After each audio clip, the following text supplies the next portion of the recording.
하나님 말씀 보셨습니다. 하나님 말씀 창세기 11장 1절부터 9절까지 말씀입니다. 하나님 말씀은 창세기 11장 1절부터 9절까지의 말씀, 신약성경 13페이지입니다. 신약성경 13페이지 창세기 11장 1절부터 9절까지의 말씀 찾으셨으면 제가 봉독하겠습니다.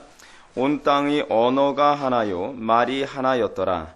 이에 그들이 동방으로 옮기다가 신할 평지를 만나 거기 거류하며 서로 말하되 자 벽돌을 만들어 견고히 굽자 하고 이에 벽돌로 돌을 대신하며 역청으로 진흙을 대신하고 또 말하되 자 성읍과 탑을 건설하여 그 탑 꼭대기를 하늘에 닿게 하여 우리 이름을 내고 온 지면에 흩어짐을 면하자 하였더니 여호와께서 사람들의 건설하는 그 성읍과 탑을 보려고 내려오셨더라.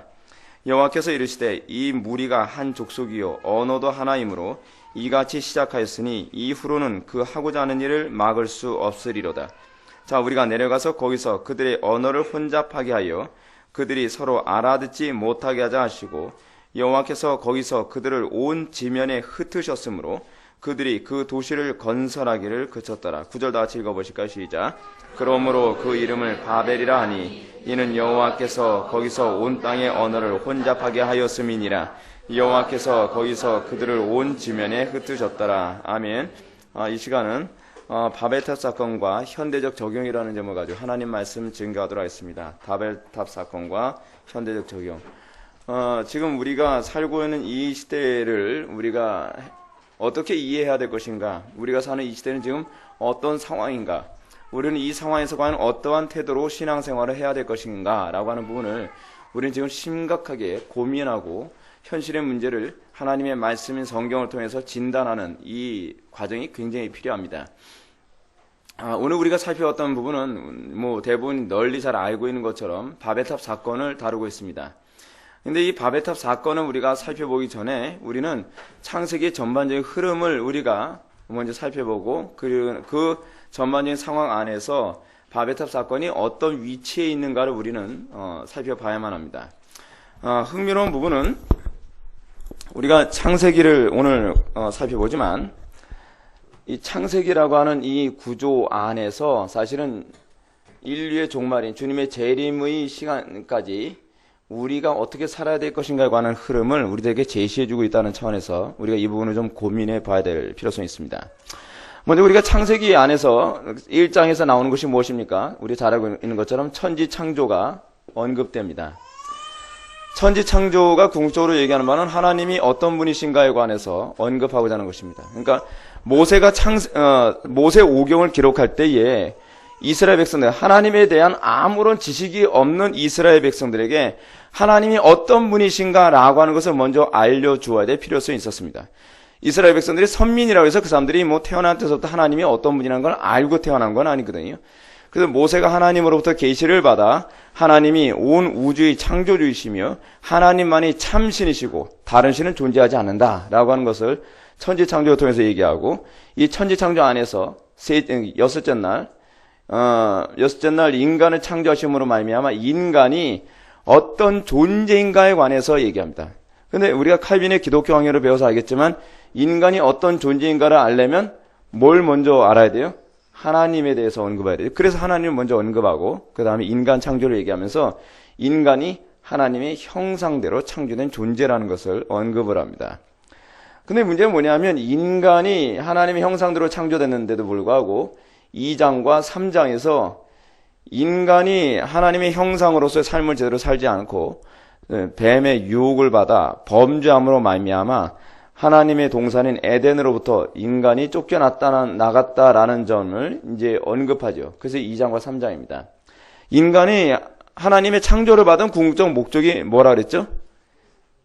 생육하 번성하여 땅에 충만하여 하나님을 원하시는 그러니까 에덴 동산을 경작해서 이 세상 전체가 에덴화 되도록 하기 위해 하나님께서 인간을 창조하신 것 아닙니까? 여러분 우리 신앙이 사실 여기서부터 출발해야 됩니다. 우리 뭐하라고 구원받은 존재라고요? 우리 자꾸 뭐만 얘기하죠? 그러니까 소위 이런 얘기를 한번 합시다. 이스라엘 백성들이 만약에 모세가 이 얘기를 통해서 해주고자 하는 중요한 얘기는 뭐냐면 하나님께서 왜 너희들을 가나안 땅에 들어가게 했지? 라고 하는 이 질문을 모세가 던졌다고 합시다. 아, 너희들 애굽에서 노예 노릇하는 거 불쌍해가지고 가나안 땅에서 잘 먹고 잘 살라고. 모세는 그렇게 얘기하고 있는 게 아니거든요. 모세 오경이 궁극적으로 얘기하는 바는 하나님께서 왜 너희를 선택해서 이스라엘을 선택한 이유가 뭐라 했죠? 너희는 모든 민족들 중에서 어떻기 때문에요? 가장 작기 때문에. 가장 숫자가 적고 또는 작기도 하고. 왜 가장 작은, 가장 미약한 존재를 선택하셨죠? 그 이유가 뭐죠? 가장 적은 존재를 선택함으로 말미암아 하나님의 영광을 가장 극대화하기 위해서. 그렇죠? 하나님께서 당신의 영광을 드러내는 방식이거든요. 하나님께서 당신의 영광을 드러내게 하시는 것이 뭐냐면 가장 미련한 자를 선택하셔서 어떻게 해요?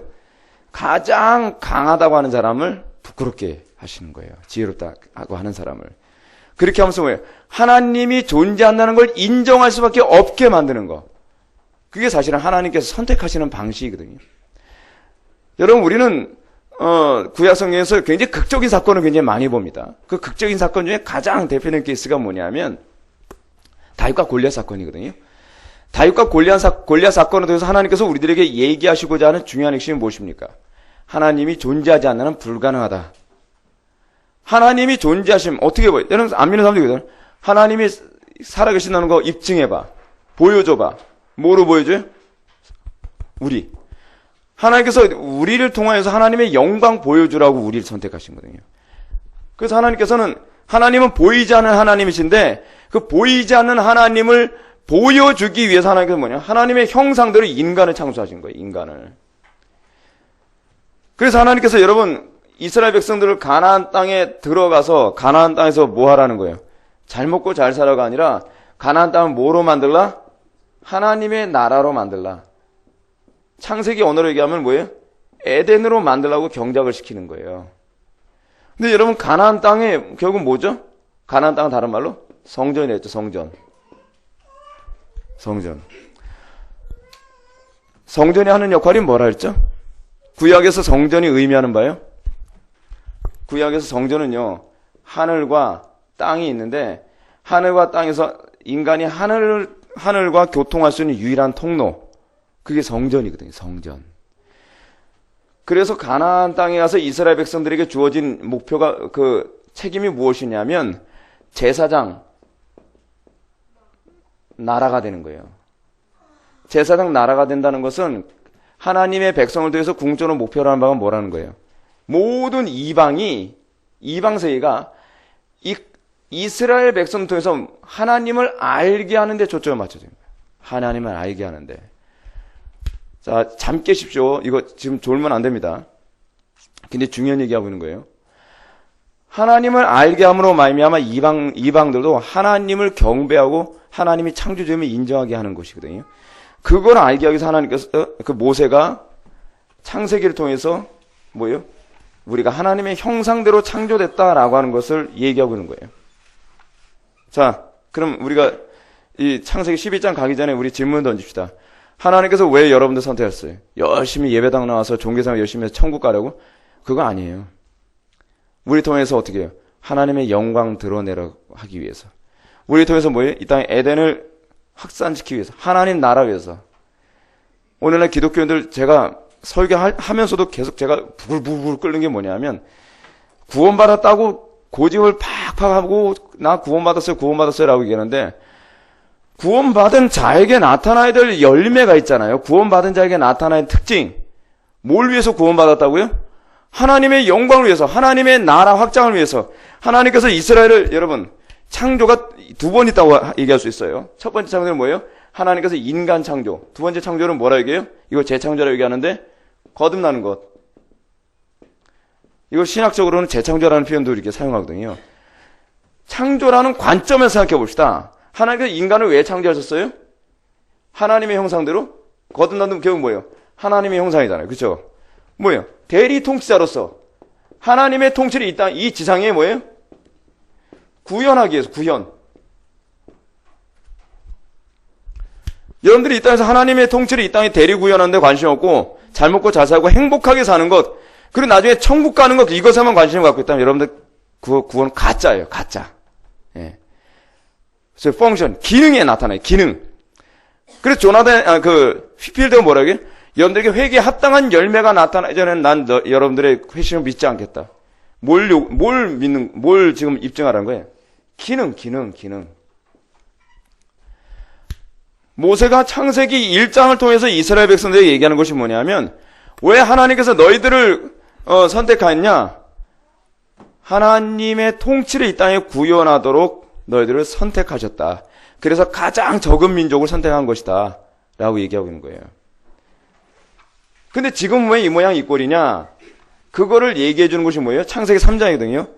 아담과 하와가 뱀의 미혹을 받아 어떻게 해요? 타락했다. 타락함으로 말미암아 어떻게 해요? 그 기능을 상실했다. 기능 상실. 자, 기능 상실했다라고 하면서 이제 4장으로 넘어가면서 여러분 무슨 얘기가 나옵니까? 지금 빨리 여기로 가야 되니까 좀 시간은 없고 그래서 제가 마음이 급해요. 4장에서 무슨 얘기가 나와요? 가인과 아벨 사건이 나오죠. 가인과 아벨 사건이 무엇이냐면 타락한 인간이 어떻게 하나님과 교제할 수 있는가? 타락한 인간이 하나님과 교제함. 그리고 교제가 안 되는 것이 무엇인가? 가인과 아벨의 사건을 통해서 어떻게 교제를 해요? 하나님과? 제사를 통해서. 오늘날은 제사를 어떻게 드리죠? 예. 예배죠, 예배. 근데 사도 바울은 로마서 12장 1절에서 예배를 좀 더 포괄적으로 설명하죠. 우리의 삶 자체가 하나님께 드리는 거룩한 예배라는 거예요. 근데 그 삶 자체, 하나님께 우리 자신을, 제물이 뭐예요, 이제는요? 신약시대 와서는? 제물이 우리 몸을 하나님께 드리는 거룩한 산 제물로 드리는 제사. 그렇게 드림으로 말미암아 이 제사를 통해서 뭐예요? 하나님과 교제하게 되는 거예요. 하나님과 교제해요. 그러니까 예배는요, 여러분들 신앙의 실존을 입증해요. 여러분들이 예배하지 못하는 사람은 사실 예배를 하지 못하는 거예요. 왜냐하면 기능이 없는 거예요, 기능이. 그걸 얘기하는 가인이에요. 그것의 대표가 아벨이에요. 가인은 하나님께 예배하는데 실패했어요. 하나님께 예배 실패가 뭐로 나타나냐? 자기 아벨을 죽이는 것으로 나타나는 거죠. 우리에게 스스로 내가 예배자냐 예배자가 아니냐는 종교 행위로 나타나는 게 아니에요. 겉으로 보면 똑같죠. 가인과 아벨 다 하나님께 제사 드렸잖아요. 다 예배했단 말이에요. 근데 예배 제사를 드리는데 문제는 뭐냐 하면 가인과 아벨의 심각한 문제가 뭐냐? 가인에게는 제가 이거 수련회 때 해야 될 얘기인데 지금 미리 한번 얘기할게요. 가인과 아벨의 제사에서 특징이 뭐죠? 무슨 차이가 나죠? 제가 정답을 말씀드린다면 임재. 가인의 예배는 하나님께서 안 받으시고 아벨의 예배만 받으셨죠? 여러분 신약에 와서 구약도 다르지 않습니다. 신약이나 구약이나 같은데 하나님께서 우리에게 임재하셨는가 임재하시 않으셨는가 라고 하는 것을 표면적으로 측정할 수 있는 방법이 있어요. 가시적으로 이것을 점검할 수 있는 시금석이 있단 말이에요. 그게 뭔지 아십니까? 하나님의 형상이에요. 하나님의 형상은 하나님께서 우리에게 임재 여부를 우리가 입증할 수 있는 중요한 시금석이 됩니다. 우리가 믿음이 있노라 하면서도 야고보가 뭐라 그래요? 행함이 없는 믿음은 죽은 믿음이다. 거기서 말하는 행함이라고 하는 것은 하나님의 영광의 광채를 얘기하는 거예요. 가인도 동일하게 제사를 드렸죠. 동일하게 제사를 드리는데 가인의 문제점이 뭐예요? 그에게 있어서 하나님의 임재가 없음이 뭐로 나타났어요? 하나님의 형상 파괴가 나타나잖아요. 그래서 아벨을 죽이지 않습니까? 그래서 4장에서 얘기하는 것이 소위 제사, 하나님과 어떻게 교제할 것인가에 관한 얘기를 언급을 합니다. 자, 근데 이제 4장, 여러분들 성경책 4장으로 넘어가서 한번 봅시다. 하나님과 교제권이 깨어졌어요. 깨어지면서 가인이 아벨을 죽였는데 하나님께서 가인에게 저주를 내리시면서 뭐라고 얘기하냐 하면 11절과 12절 보시겠습니다. 4장. 땅이 그 입을 벌려 내 손에서부터 내 아벨의 피를 받았으니 내가 땅에서 저주를 받으리니 내가 밭을 갈아도 땅이 다시는 그 효력을 내게 주지 아니할 것이요. 여러분, 저주의 특징이 뭐예요? 땅이 효력을 안 줘요. 땅이 효력을요. 근데 여기서 땅이 다 아담아예요. 아담아. 우리는 어디서 창조됐어요? 그러니까 아파르. 먼지에서 창조됐잖아요. 먼지로 창조됐는데, 먼지로 창조된 인간은 그 근원은 땅, 아담아예요. 아담아. 세상이 효력을 주지 않는다는 거예요. 그러니까 가시덤불과 엉겅퀴를 낸다는 거예요. 그러니까 어떻게 해요, 여러분? 하나님 말씀을 살지 않으면 어떻게 해요? 가정에 가시덤불과 엉겅퀴가 생기고, 그리고 여러분들 직장생활에서 가시덤불과 엉겅퀴가 생기고, 사회생활에 가시덤불과 엉겅퀴가 생기잖아요. 그런 개념이죠. 효력을 주지 아니할 것이요. 너는 땅에서 피하며 유리하는 자가 되리라. 이 땅은 에레츠인데, 이것까지 다 설명하지 않겠습니다. 그러면서 뭐라고 얘기하냐면, 하나님께서 뭐라 하냐면, 이 13절 먼저 갑시다. 가인이 여호와께 이르되 내 죄벌이 지기가 너무 무거우니 주께서는 이쯤에서 나를 쫓아내시온즉 내가 주의 낯을 배웁지 못하리니 내가 땅에서 피하며 유리하는 자가 되지라. 물론 나를 만나는 자마다 나를 죽이겠나이다. 여러분, 왜 이런 얘기가 나오죠? 그 당시에 가인과 아벨만 있었던 게 아니죠. 그렇죠? 아담과 하와가 낳은 자식들이 가인과 아벨만이 아니에요. 그냥 성경 전체에서 일일이 다 시록할 수 없으니까 가인과 아벨만 수록을 했는데, 생육하고 번성하는 기능이 가장 왕성한 사람이 아담과 하와입니다. 그냥 힘 닿는 데까지 놔도 뭐 지칠 줄 모르고 나는 거예요. 그리고 여러분, 나이가 지금 아담과 하와의 나이가 몇 살인지도 얘기하지 않아요. 아담과 하와가 뭐 만약에 300세만 된다고 하더라도 자식 무지하게 많이 낳았을 겁니다. 지금요. 근데 그 자녀들 중에서 누군가가 나를 죽일지도 모릅니다. 이제 그 얘기를 하는 거죠. 그러니까 15절 보면 여호와께서 그에게 이르시되 그렇지 아니하다. 하나님께서 가인에게 약속을 합니다. 가인을 죽인 자는 벌을 7배나 받으려 하시고 가인에게 표를 주사 그를 만나는 모든 사람에게 죽임을 면하게 하시니라. 가인에게 표를 줬다.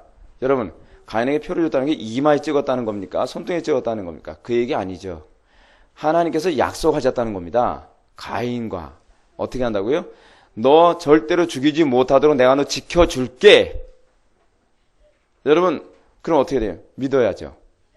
근데 가인이 어떻게 했죠? 문제가 이제 여기서부터 출발됩니다. 16절. 가인이 여호와 앞에서 떠나 에덴 동쪽으로 노 땅에서 이제 거주하는데요. 가인과 아내가 동침해서 에녹을 낳은지라 가인이 성을 쌓고, 이게 이제 오늘 얘기하고자 하는 거예요. 성을 쌓았어요. 성. 근데 성이라고 하는 이 히브리어가 요런 히브리어 쓰거든요. 이걸 이르라고 발음해요. 이르. 근데 우리는 성이라고 번역을 했는데 이 히브리어의 원 의미는 뭐냐면 시티예요. 도시. 근데 왜 이걸 성이라고 번역했냐면 옛날에는 도시가, 소위 도시가 있으면 도시 주변에 뭐예요? 성을 쌓거든요. 성을 쌓아요. 왜냐하면 그렇게 해야 생명을 부지할 수 있으니까. 여러분, 하나님께서 가인 보호해 주신다 그랬어요? 안 해주신다 그랬어요? 보호해 주신다 그랬죠? 성 쌓을 필요 있어요? 없어요? 없죠. 근데 가인의 공동체의 특징이 이거예요. 하나님의 보호 믿지 못하겠다. 내 인생은 내가 책임지는 거고 나는 내가 스스로 보호하는 것이다. 이게 가인 공동체의 전형이에요. 가인 공동체의 전형. 자, 잘 보시죠. 지금 제가 뭘 얘기하려나? 오늘날 이 시대의 흐름이 두 가지 흐름으로 쫙 갈라져요.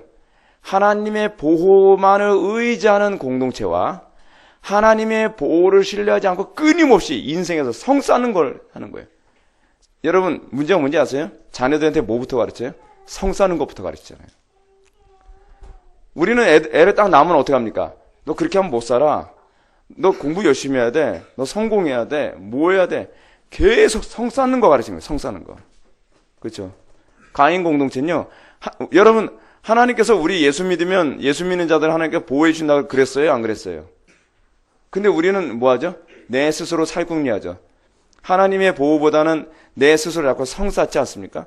자, 가인 공동체 첫 번째 특징, 이르, 성을 쌓는다. 첫 번째 특징입니다. 두 번째 특징이 뭔가 보시죠. 19절 보면 라멕이 두 아내를 맞이하였으니 하나 이름은 아다요 하나의 이름은 실라라라. 이제 이때서부터 이제 뭐가 나오냐 비로소 일부 다처제가 이제 시작됩니다. 여러분 이 부분하고 머릿속에 딱 떠오르는 게 있죠. 여러분 6장을 보시죠. 6장 가게 되면 2절 하나님의 아들들이 하나님의 아들들은 누구 얘기하는 것을 셋의 후손이라 했죠. 하나님을 경외한다고 하는 셋의 후손들인데 이 양반들이 타락하니까 똑같은 현상이 나타나요. 사람의 딸들을 아름다워 보고 자기들이 좋아하는 모든 여자를 아내로 삼는지라. 모든이라는 것은 아내가 복수형이라는 얘기거든요. 그렇죠? 일부 다처제. 가인 공동체의 특징이 뭐냐면 쾌락을 굉장히 추구하는 공동체는 쾌락. 굉장히 육적이죠. 굉장히 육감적이에요. 굉장히. 그게 가인 공동체의 두 번째 특징이에요. 여러분 그래서 육체가 됐다라고 하는 얘기가 무슨 얘기인지 아시겠죠? 그러면요. 창세기 6장에서 하나님의 아들들이 육체가 됐다라고 하는 것은 그들이 가인화 됐다는 얘기예요. 가인화 됐다. 세 번째 가인 공동체의 특징이 뭐죠? 20절 아다는 야발을 낳았으니 그는 장막에 거주하며 가축을 치는 자의 조상이 되었다. 여러분 이 가축이라고 하는 이 얘기가요. 미크네라고 하는 히브리어를 사용하거든요. 미크네. 근데 이 미크네라고 하는 히브리어의 뜻이 뭐냐면 가축을 돌보는 것이 아니라 가축을 가둬놓는 걸 얘기해요. 그러니까 일종의 가축을 가둬놓고 가축은 이제 자기 소유권을 주장하기 시작했다는 거예요. 뭐죠? 장사. 소위 소유에 대한 욕심을 품죠. 그 이전에는 여러분 아벨은요. 자기가 장사를 하기 위해서 짐승들을 가둬놓고 키우는 사람이 아니라 가축을 돌보는 역할을 했던 거예요. 그래서 히브리어 자체가 달라요. 여기 사용하는 이 히브리어 이 미크네라고 하는 이 말은 무슨 얘기냐면 이 하나님께서 그냥 창조해놓은 그 피조물들을 자기의 소유로 만들기 위해서 이제 울타리를 쳐놓고 끄집어 넣어서 이제 그거 가지고 장사를 하는 사람이 됐다는 거예요. 비로소 이제 장사꾼이 여기서 나오기 시작해요. 네 번째 특징. 가인 공동체의 네 번째 특징 봅시다. 21절.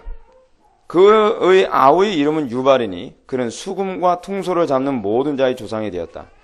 악기를 만들죠. 여기서 악기. 악기를 만든다는 악기 자체가 잘못됐다는 얘기 아닙니다.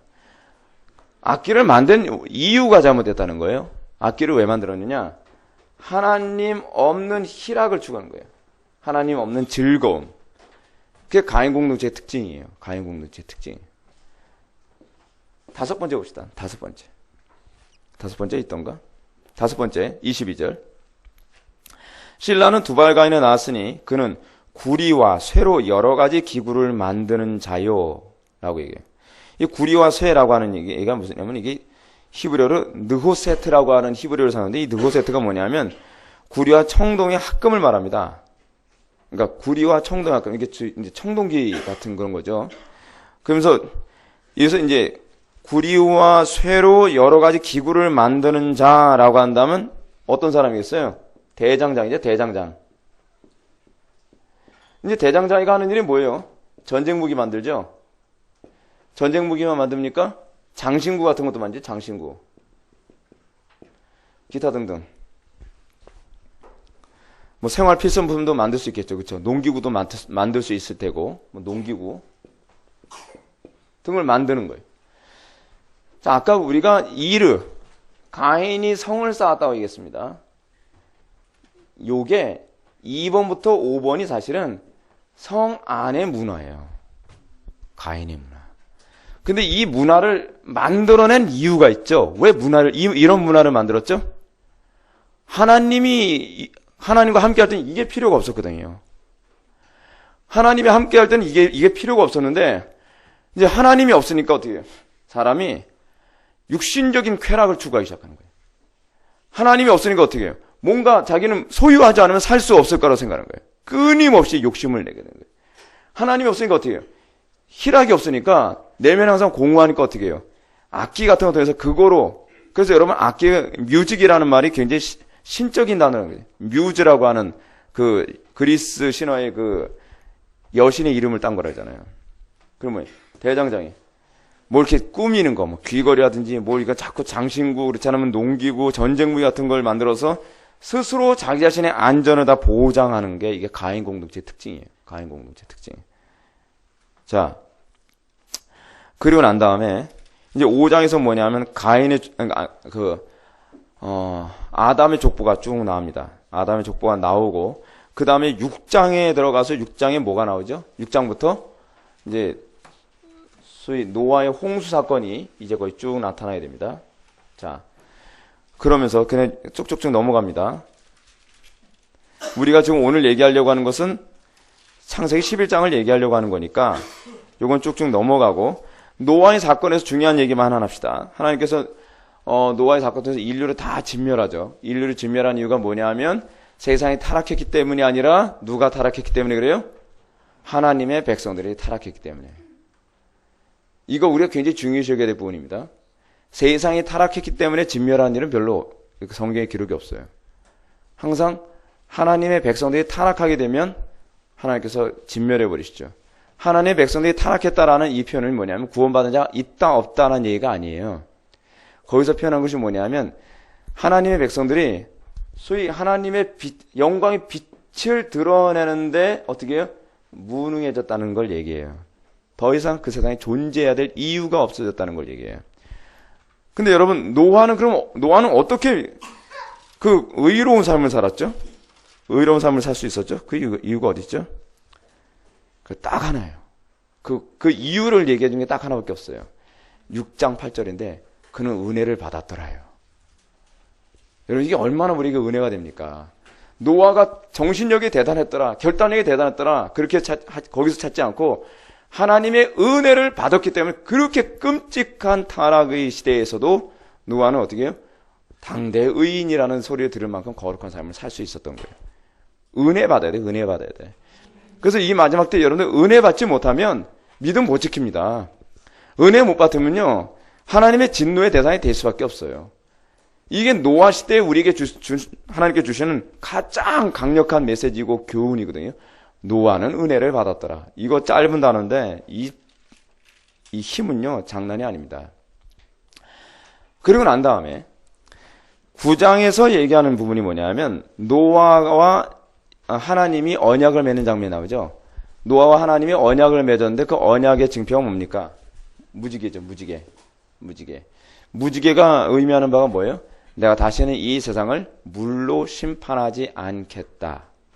자, 하나님께서 물로 심판하지 않겠다라고 했어요. 그죠?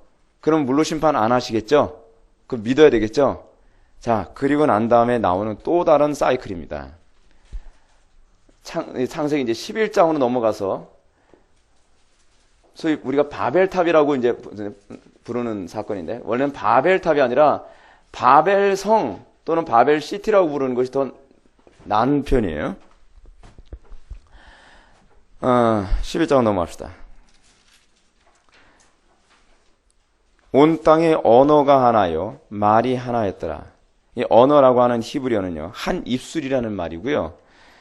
말이라고 하는 말은 낱말이라는 뜻인데 이 말이 궁극적으로 의미하는 말은 같은 말을 반복해서 모든 사람들이 하나의 언어를 사용했다. 뭐 이런 얘기를 하자는 거예요. 이 히브리어법으로 주로 나오는 표현이죠. 근데 그들이 여러분 여기서 2절에 이에 그들이 동방으로 옮기다가 여러분 아까 똑같은 표현 나왔잖아요. 그렇죠? 가인. 그죠? 가인도 동방으로 옮기는. 예. 이 부분은 이제 동일하게 얘기하는 어떤 뭔가 있는 것 같아요. 근데 저는 이 부분은 잘 모르겠어요. 근데 여기서 얘기하는 그들은 누굴 얘기하는 걸까요? 바로 앞에 족보가 나와 있죠. 그렇죠? 그들은 누구예요? 노아의 후손들이죠. 노아의 후손들. 노아의 후손들도 힘닿는 대로 나가지고 얼마나 자식들을 많이 낳는지 엄청 많아요. 근데 노아의 후손들이 동방으로 옮겨요. 때로 몰렸어요.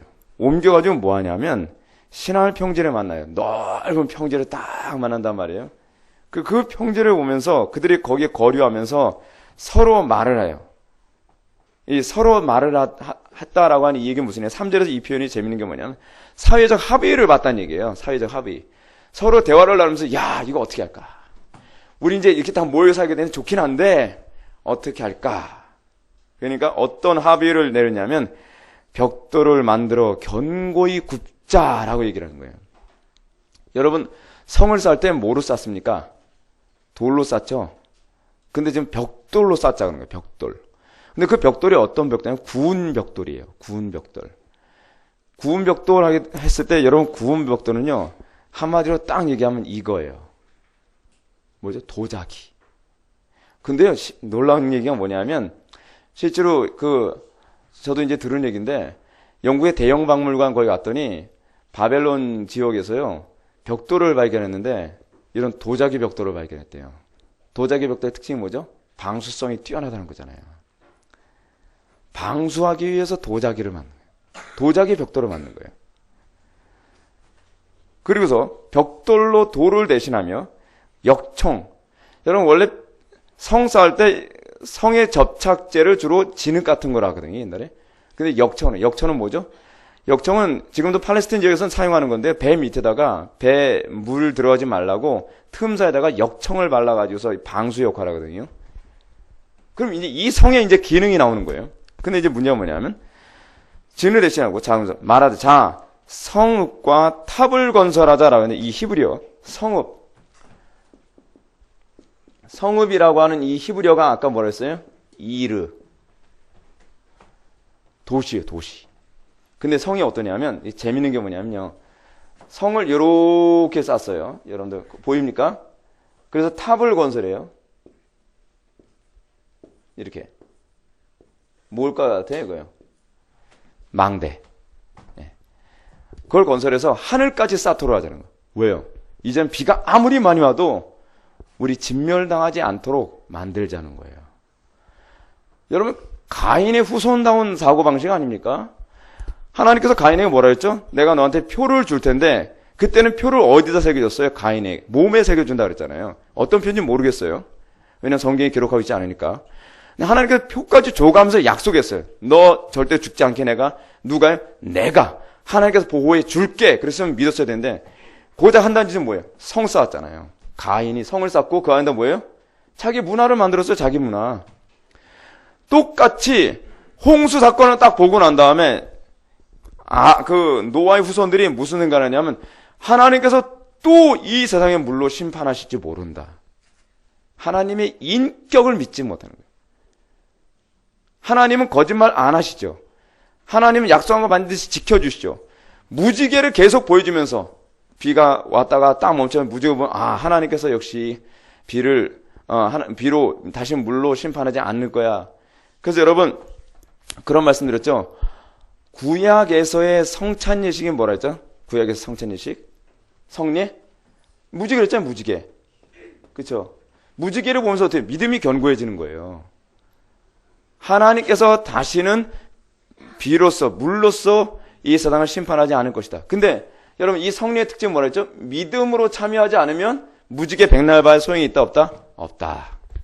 믿음으로 여러분들 성례에 참여하지 않으면 빵, 포도주 아무리 먹어도 믿음의 유익이 있다? 없다. 동일한 원리죠. 하나님께서 틀림없이 다시는 물로 심판하지 않겠다고 하는데 이 양반들이 뭘 했냐면 도시를 건설한 거예요. 도시를. 자기네 다 모여가지고 평지에다가 신할 평지라고 되어 있죠. 신할 평지에다가 엄청나게 큰 이 도성을 하고 그다음 망대를 건축해가지고서 망대를 만들어가지고 다시는 홍수 심판이 와도 죽지 않도록 해야 되겠다. 오늘날 이 시대 교회의 문제가 뭔지 아십니까? 하나님의 보호를 믿지 않는다는 게 문제예요. 자, 하나님께서 신약의 교회에게 뭘 약속하고 있는가? 그 부분 한번 볼까요? 스가랴 2장 5절 말씀 한번 보시기 바랍니다. 스가랴, 학계 스가랴 말라기 뭐 그렇게 돼 있죠. 그러니까 스가랴가 얼마나 맨 뒤쪽인지 알만하죠. 스가랴 2장 4절과 5절 말씀 보시겠습니다.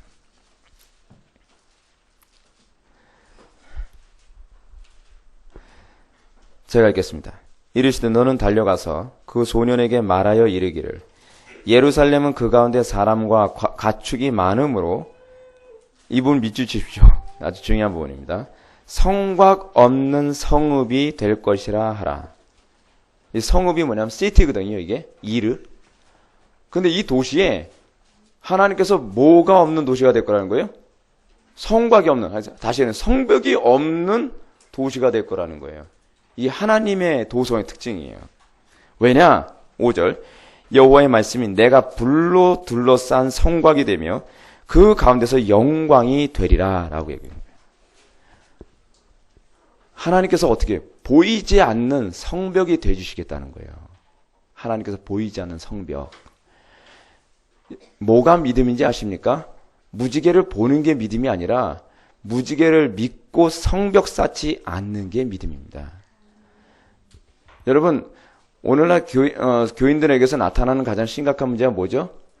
지금 왜 이 시대의 교회들이 세상과 전쟁에서 그렇게 계속 참패의 연속이죠? 우리는 하나님을 우리의 성벽으로 삼지 않고 내 지식, 내가 가지고 있는 재능, 내가 가지고 있는 능력, 내가 가지고 있는 인간관계, 내가 가지고 있는 이 재력 같은 거 있잖아요. 이걸로 성벽을 쌓고 있는 거예요.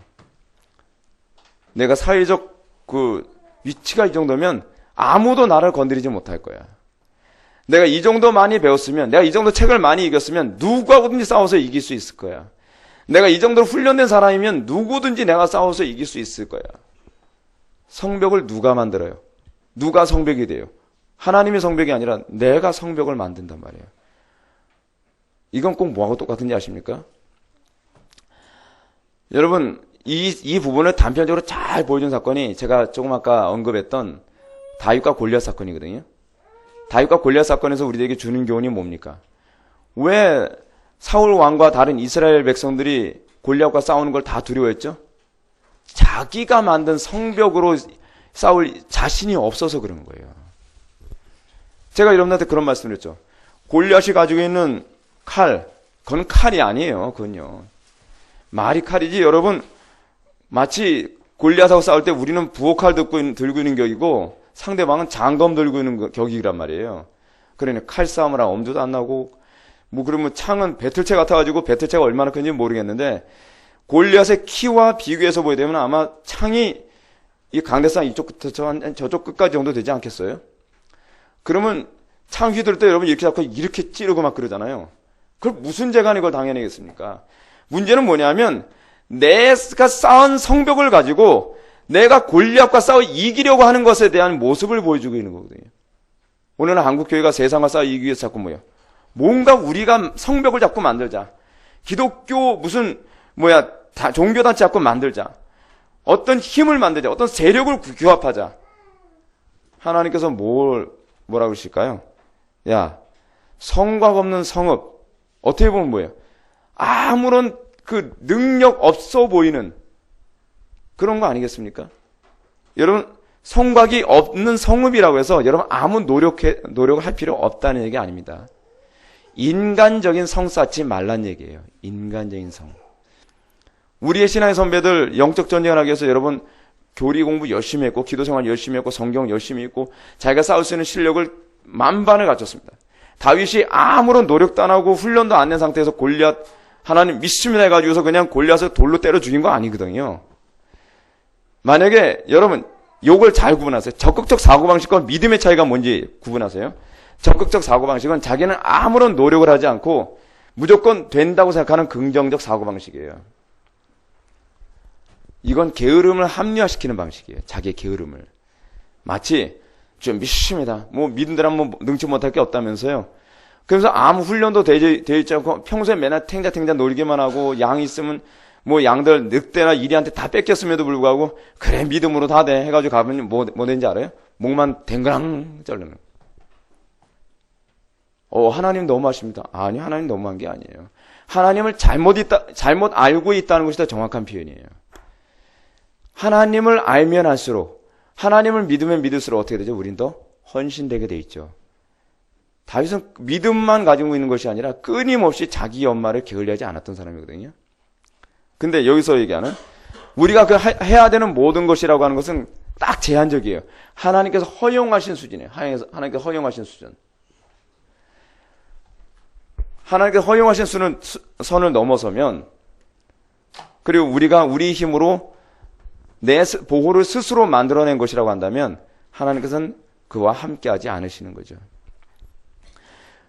그러면서 여러분, 하나님께서 약속하신, 하나님의 백성들에게 약속하신 그 복이 무엇이냐? 더 이상 너는 가인의 후예들처럼 성벽 쌓지 말라. 그걸 기준으로 해서, 그걸 등에 업고 세상을 이기겠다고 하지 마라. 하나님만이 너의 유일한 산성이요, 요새요, 방패가 된다. 이거 다 그 표현이거든요.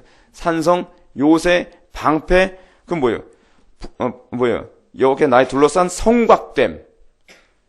이게 놀랍게도 다 가인의 후손들이 그토록 자기 스스로 생명을 보존하기 위해서 쌓았던 이 성벽을 그대로 얘기하시는 표현이에요. 자, 그러면서 다시 창세기로 넘어갑시다. 11장. 그럼 이 사람들이 왜 이렇게 성읍과 탑을 건설하고 그 탑 꼭대기 하늘을 닿게 했는가? 그 이분이 결론적인 얘기가 이거예요. 우리 이름을 내고 온 지면에 흩어짐을 면하자라고 합니다. 첫 번째 뭐예요? 우리의 이름을 내는 것. 이름을 낸다는 게 무슨 얘기일까요? 여러분, 원래 하나님께서 인간을 창조하신 목적은 누구의 이름을 내도록 창조하신 거죠? 하나님의 이름. 우리의 삶에서 하나님의 이름을 다른 말로 뭐예요? 하나님의 영광. 근데 지금 이 사람들은 지금 뭐라고 했냐면, 자, 여기서 이제 우리가 정말 반성하고 회개해야 될 부분이 여기 있습니다. 이 사람들이 왜 이렇게 엄청난, 여러분 잘 보십시오. 요건 이제 좀 지울게요.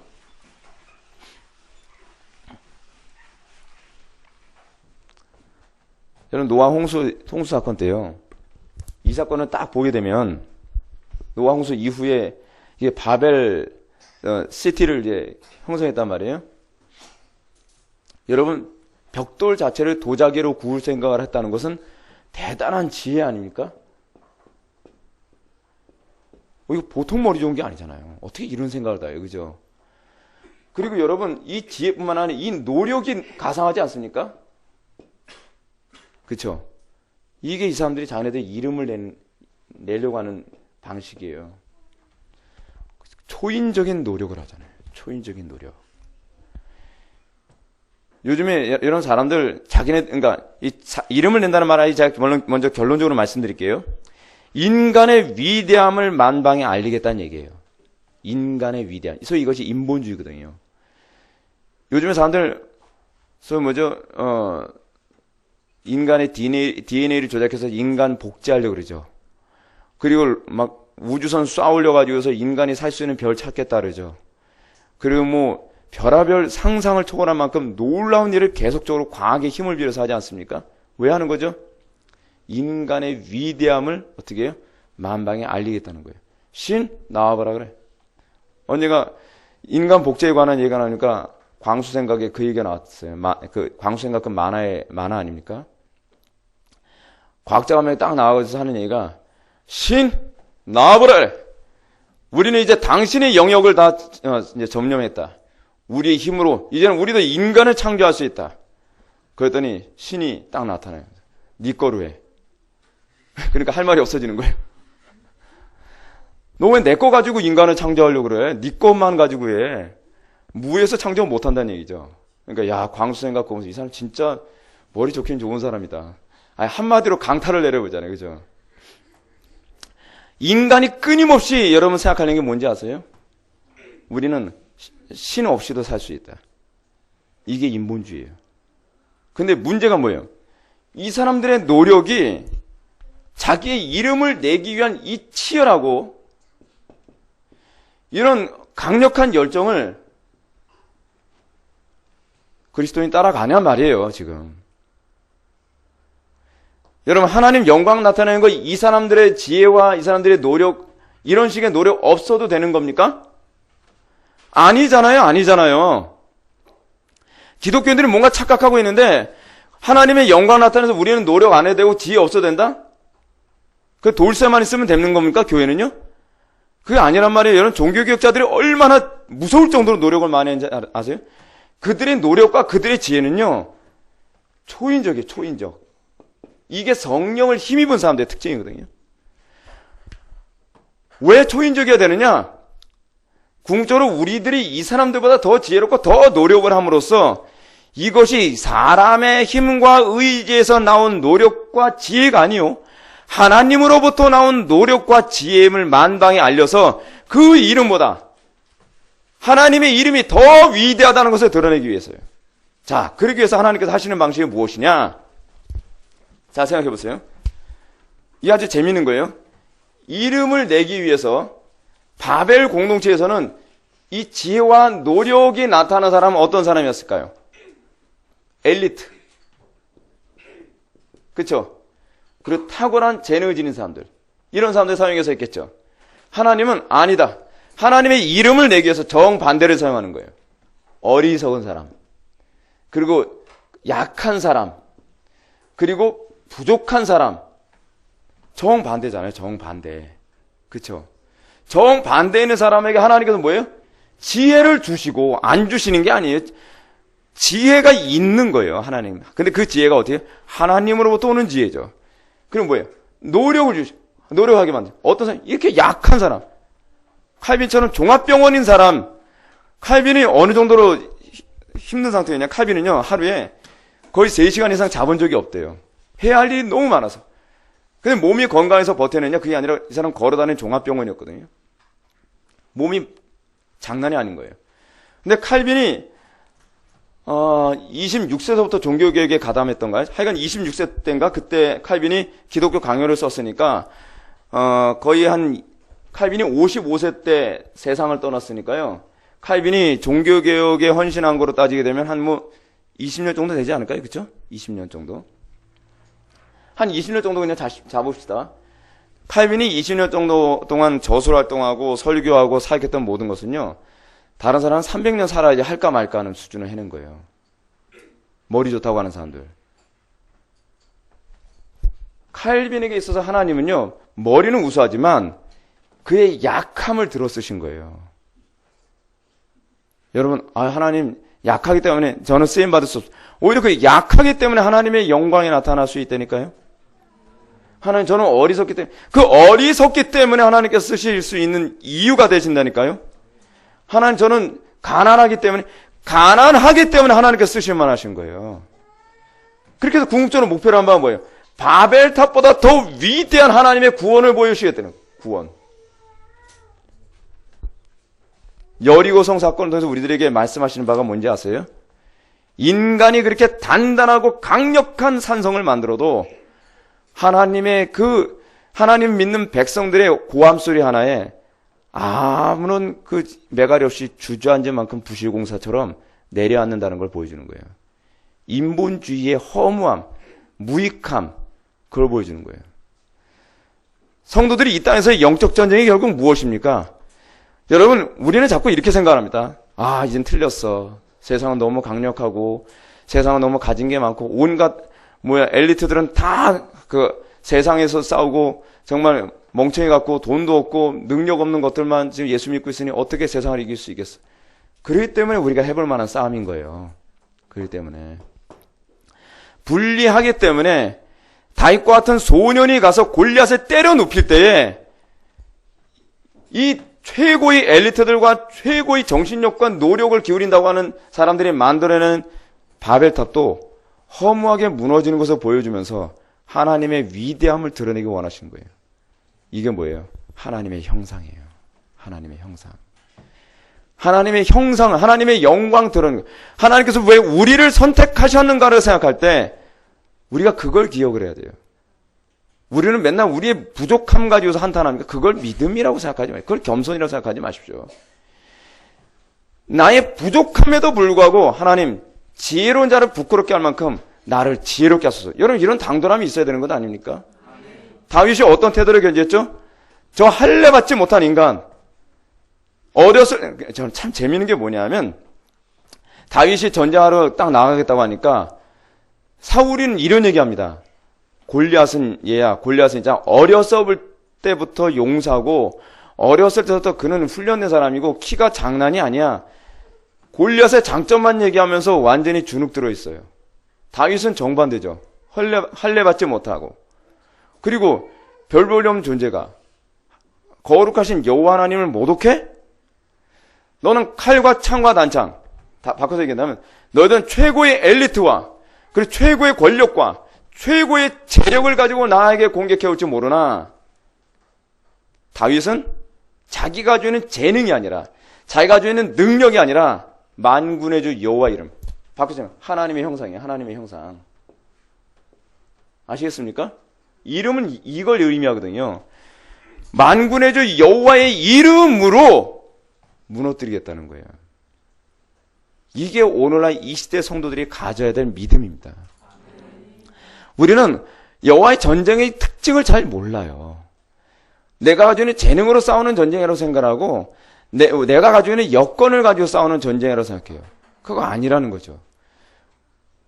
그래서 여러분 구약성경에서는 굉장히 다양한 방식으로 이 이르를 설명하고 있거든요. 사사기에서 보게 되면 여러분 기드온 전쟁에 나오죠. 기드온 전쟁에서 가장 심각한 이르, 가장 심각한 성벽은 뭐였냐면 숫자였어요. 숫자. 이스라엘 백성들은 병력이 몇 명이요? 300명. 근데 미디안 족속들은 뭐예요? 병력이 32,000명이었던가요? 32,000명으로 제가 알고 있어요. 숫자가 이게 게임이 돼요, 안 돼요? 한 100배 정도 된다고 그러는데 계산해 보면. 왜 하나님께서 이렇게 하셨죠? 이 중에서 특별히 싸움 잘하는 사람들만 골라서 뽑은 것도 아니에요. 이 중에서 특별히 뭔가 싸울 수 있는데 뭔가 유익이 될 만한 걸 거른 게 아니라 하나님께서 일방적으로 300명이에요, 그냥. 왜냐하면 그 당시 전쟁에서 그들이 가지고 있는 인간적인 성, 이르는 뭐였냐면 숫자이고요. 또 뭘까요? 훈련된 군사랑 훈련 하나도 안 돼 있어요. 그냥 아무것도 없어요. 단순히 뭐예요? 하나님이 우리의 불성곽 되신다. 그거 하나만 믿고서 나가는 전쟁인 거예요. 여러분, 제가 여러분한테 이렇게 권면하고 싶습니다. 제가 결론적으로 말씀드린다면, 여러분 삶 속에 어려운 문제 있습니까? 도무지 내 힘으로 불가능한 상황이 되었습니까? 그때야 비로소 하나님 영광 나타낼 때가 됐구나라고 생각하시면 됩니다. 우리 이 땅에서 왜 존재합니까? 하나님 영광 나타내기 위해서 존재한다는 그것만 잊지 마십시오. 우린 자꾸 환경 봅니다. 그래서 환경 보는 건 불신앙이라고 하는 이유가 있어요. 환경을 본다는 것은 자꾸 하나님이 내 불성곽 된다는 걸 믿지 않는다는 걸 얘기해요. 하나님이 나에게 불성곽 된다고 생각한다면 하나님 오히려 뭐예요? 내 무기 다 내려놓겠습니다. 당신이 나의 무기가 되어 주십시오. 당신이 진멸하십시오. 하나님께서 살아계심을 보여주십시오. 여러분들 모든 기도는 거기서부터 출발해야 돼요. 하나님께서 살아계신다는 걸 보여달라고요. 그러면 하나님께서 여러분들 대적을 진멸해 주시는 것도 보여주실 겁니다. 때로는 여러분 불가능한 상황에서 하나님께서 여러분들 일으켜 세워주시는 것도 보여주실 겁니다. 근데 내 이름을 내기 위해서 그게 영광을 가로챈다는 얘기거든요. 내가 탁월하다고 하는 걸 세상에 드러내기 위해서 내 스스로 성을 쌓고 내 스스로 무엇인가 이 힘을 내가 이 모든 것을 했다고 하는 명분을 쌓는 것만큼 하나님 앞에 죄악된 것이 없다는 것을 여러분 기억해야만 합니다. 그래서 5절부터 쭉 이제 훑어보면 여호와께서 사람들이 건설하는 성읍과 탑을 보고 내려오셨더라. 여호와께서 이르시되 이 무리가 한 족속이요. 글로벌을 얘기하는 거죠. 언어도 하나이므로 이같이 시작하였으니 이후로는 그 하고자 하는 일을 막을 수 없으리로다. 그 하는 일을 막을 수 없다라고 하는 것은 무슨 얘기냐면 원문의 의미는요. 이제는 그들로부터 그들이 하려고 마음 먹은 것들을 끊을 수 없다라고 하는 얘기인데 이게 더 이해하기 쉽게 얘기한다면 그들이 자멸하는 걸 더 이상 제동 걸 수 없겠다라고 하는 거예요. 그래서 하나님께서 어떻게 한 거예요? 하나님께서 그들에게 물로써 어떤 심판하거나 그들을 진멸하지 않게 하기 위해서 긍휼의 방법으로 하나님께서 사실은 언어를 혼잡게 한 거예요. 완전히 멸망된 상황까지 가지 않도록 하기 위해서. 이거는 어떤 면에서 심판이 아니라 뭐예요? 긍휼이 여기심이죠. 긍휼이 여기심. 여러분 무엇이 복인지 아십니까? 여러분 스스로 성을 쌓고 있는데 그래서 여러분들 인생 살면서 여러분 뭐예요? 내가 내 성 쌓고 내가 다른 사람한테 명예와 막 그거 다 날리고 싶어서 여러분 막 그렇게 성 쌓는 인생 살지 않습니까? 근데 어떤 사람은 끝까지 성을 쌓고서 그것 때문에 자기 명예를 위해 살다가 속된 말로 개죽음만 당하는 사람이 있는가 하면 어떤 사람은 정말 내 명예, 내가 막 고등학교 막 수석으로 졸업해가지고 대학교는 막 서울대학교에다가 뭐 프린스턴 대학교 뭐 명문대학교 다 졸업해서 막 온갖 감투 다 쓰고 최고의 명예를 얻었으면 이젠 내 이름을 내리라라고 하는데 하나님께서 어느 날 갑자기 불구자로 만들거나 어느 하나님께서 완전히 인생을 바닥으로 치게 만드는 거예요. 근데 여러분 그게 재앙이 아니에요. 마치 언어를 혼잡케 하는 것처럼 그에게 이제는 됐다. 이제는 하나님 나를 너의 불성각으로 삼는 법을 이제 배워라. 긍휼을 베푸시는 겁니다. 그래서 이 사건 이후에 하나님께서 뭘 하시죠? 아브라함을 부르는 사건이 12장에 나오는 거예요. 예. 아브라함의 특징이 뭐죠? 성곽 없이 살아가요. 그 일평생. 그게 아브라함은 여러분 족장이거든요. 그냥 한 집의 가장이 아니라 족장의 족장. 그래서 아브라함을 끄집어내는 방법부터 뭐냐면 본토 친척 아비집을 떠나라고 하는 건데 그것이 뭐냐면 세상에 줄 수 있는 모든 보호로부터 떠나라는 거예요. 그 당시에는요. 본토 친척 아비집 떠나면 보호 못 받아요. 성곽 포기하고 나를 성곽 삼아서 살아라. 그게 아브라함을 하나님께 부르실 때 가장 첫 번째 했던 선언입니다. 사랑하는 성도 여러분, 지금 우리가 살고 있는 이 시대는요. 언어가 하나 됐습니다. 모든 무리가 하나 됐습니다. 경제도 하나가 돼가고 있고 이제 전 세계가 진짜 말 그대로 글로벌화 돼서 전 세계가 완전히 바벨탑화 돼버렸거든요. 바벨 시티화 됐어요. 이런 시대를 살아가면서 성도가 어떻게 살아야만 하겠습니까? 방법은 딱 하나예요. 하나님만은 우리의 불성곽 삼으며 살아가는 거예요. 그래서 요거만 얘기하고 마칠게요. 하나님께서 아브라함을 부르고 나서 하나님께서 훈련시키는 게 뭔지 아세요? 그래서요. 첫 번째는 가나안 땅에서 기근을 맞이하게 하시거든요. 기근을 맞이하면 어떻게 되죠? 먹을 수 있는 곳으로 가야 되죠. 하나님께서 요구한 게 그게 아니에요. 나를 불성곽으로 삼는 법 배워보라는 거예요. 그래서 그 환경 주신 거거든요. 그러는 과정에서도 하나님께서 너의 아버지 되시고 하나님께서 너의 보호 되신다는 걸 경험하라는 거거든요. 근데 애굽으로 가잖아요. 근데 그렇게 처음에는 철없이 그렇게 시작을 하다가 아브라함이 나중에 그 하나님께서 이삭 바치라고 했을 때는요. 이삭 바치라고 했을 때 그의 나이가 대략 한 110세 이상 정도 됐을 거라고 보거든요. 근데 아브라함의 믿음이 얼마나 하나님을 당신의 그 불성곽으로 삼는 데 익숙해졌는지 이삭 바치라는 그냥 바칠 수 있는 수준이 돼버리는 거예요. 이 세상 살아가면서 여러분들도 그렇고 여러분들의 자녀도 그렇고 어렸을 때부터 뭘 가르쳐야 되냐면 하나님이 너의 불성곽 되신다는 것을 끊임없이 가르치고 끊임없이 여러분들이 그렇게 살아가야만 합니다. 이 세상 여러분들 살아갈 수 있는 방법, 이 세상에서 여러분 마지막 때 믿음 지키며 살아가는 방법은 그거 하나밖에 없습니다. 이것이 창세기에서 이 바벨 시티 이 사건이 우리들에게 주는 중요한 교훈인 것을 믿으시기 바랍니다. 기도하고 마치겠습니다. 사랑이 많으신 하나님 아버지, 우리가 정말 세상의 크나큰 전쟁 앞에서 우리가 어떻게 싸워야 될지 우리가 갈 길을 모르고 방황하는 시대에 우리가 살고 있습니다. 이 시대에서 우리가 세상 사람들처럼 세상의 것으로 우리의 성곽을 삼으려 들지 말게 하옵시고 우리를 알고 온전히 하나님만이 나의 불성곽 되심을 믿으며 우리가 그 믿음 안에서 날마다 전진하고 그리고 하나님 영광 나타내는 것을 최고의 기쁨으로 살아가게 하여 주옵소서. 그리고 우리가 쌓는 성곽이 얼마나 나약하고 얼마나 허무한 것인지를 날마다 자각하며 살아가게 하여 주옵소서. 예수님의 거룩하신 이름으로 기도 올려옵나이다. 아멘.